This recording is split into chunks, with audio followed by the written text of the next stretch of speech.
LG K7. There's very little difference between the LG K7 and the LG K10, as both new phones exhibit the South Korean company's pebble curve design language. This one is just less glossy. It's an LG phone, so the buttons are around back as always. The power key and volume rocker sit right underneath the rear camera, instead of on the side of the phone. The smooth 2.5D arc glass is a design that wouldn't be possible with big buttons on the frame, and it all accentuates the clutter-free design of the LG K7. It's easier to hold without my hands trying to inartfully avoid side buttons. But it's also prone to me smudging the camera when mispressing the out-of-side buttons.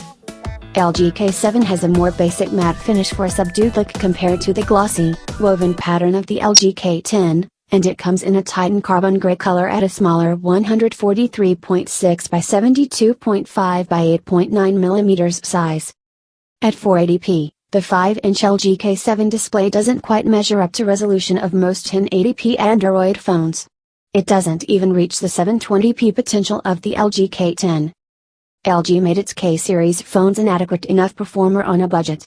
Although the K7 is technically slower than the K10, I found it to be speedy given it's a lightweight 480p device.